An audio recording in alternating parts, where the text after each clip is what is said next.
हाँ पकड़ना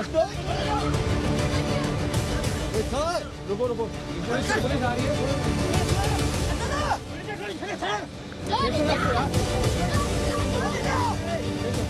जो शख्स हमारी गिरफ्त में था उसकी पूरी कोशिश ये थी कि वो उस गंदे नाले में कूद जाए जिसके किनारे पर ये सारी जोर आजमाई जारी थी। वो खुद को और हमें घसीटता हुआ गंदे नाले की जानिब जा रहा था और हम में से कोई भी इसके पीछे इस बदबूदार नाले में कूदने को तैयार नहीं था जिसकी गहराई का भी हमें अंदाजा नहीं था। यही वजह थी कि आखिरकार ये शख्स हमारी गिरफ्त से निकलकर नाले में छलांग लगाने में कामयाब हो गया।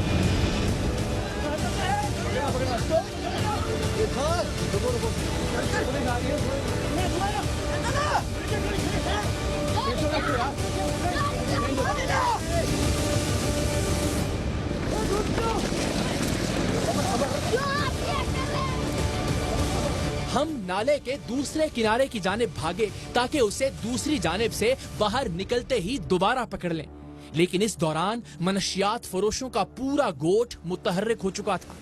मर्द, औरतें, बच्चे सब हमारी जानिब दौड़े चले आ रहे थे। इन सब ने आते ही सबसे पहले कैमरे छीनने की कोशिश की। अब मनशियात फरोशों को पकड़ने की बजाय हमारी तरजीह कैमरे और इनमें मौजूद रिकॉर्डिंग को बचाना था। हमेशा की तरह मेरी कोशिश यही थी कि मैं अपने कैमरा पर्सन्स की ढाल बना रहूं ताकि एक तो ये कि वो रिकॉर्डिंग जारी रख सकें और दूसरा किसी भी भरपूर हमले की सूरत में कम से कम वो कैमरे लेकर वापस भाग सकें। जल्दी।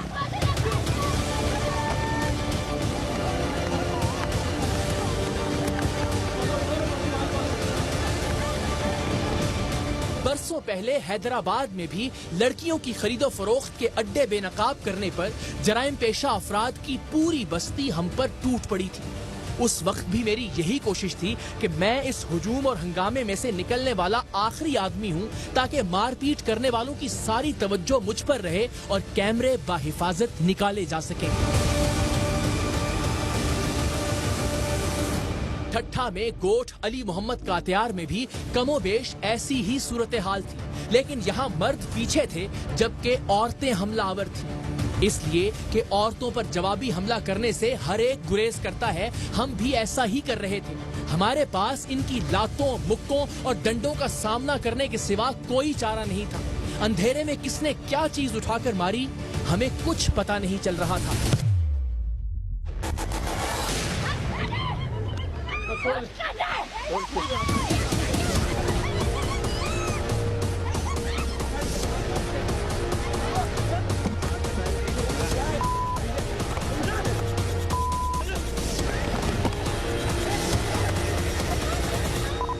टूटेगा।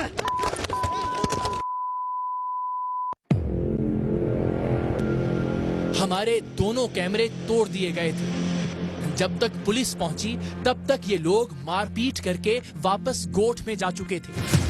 बैकअप बैटरीज के जरिए कैमरों को ऑन करने की कोशिश की गई, लेकिन पता चला कि कैमरे चूंकि चलते चलते गिरकर बंद हुए हैं, लिहाजा शायद रिकॉर्डिंग महफूज नहीं रही। पुलिस ने गोठ में सर्च ऑपरेशन किया, लेकिन सब मर्द गोठ को छोड़कर फरार हो गए थे, जबकि औरतें पुलिस पर चीख चिल्ला रही थीं।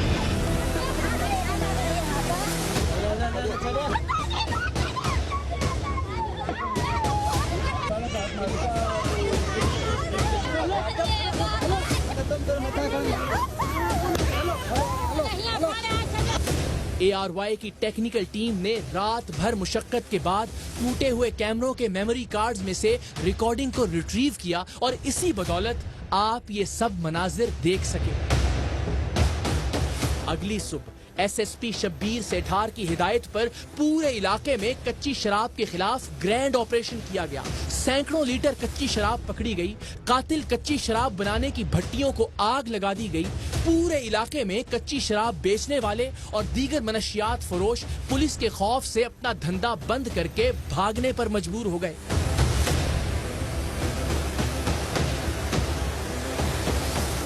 टीम सरेआम ने अपने हिस्से का काम किया। हम यही कर सकते हैं, रिस्क लेकर, खतरा मोल लेकर जितना सच आपको दिखा सकते हैं दिखाते हैं। जो हकायक आप तक पहुंचा सकते हैं पहुंचाने की भरपूर कोशिश करते हैं। लेकिन हम सिर्फ निशानदेही कर सकते हैं। काम इदारों को करना है, कानून और पॉलिसीज हुकूमत को बनानी है और इदारे अगर चाहें तो इस तरह से बुराई को जड़ से उखाड़ सकते हैं। टीम सरेआम ने कातिल कच्ची शराब के खिलाफ अपने हिस्से का काम करके फर्जे कफाया अदा करने की कोशिश तो की है, लेकिन इस जहरे कातिल के नतीजे में अब अगर कोई मौत वाक़ई होती है तो वो मौत नहीं कत्ल होगा। और हमारे हुक्मरान ने कहा था कि जिस मकतूल का कातिल ना मालूम हो उसका कातिल वक्त का हुक्मरान होता है।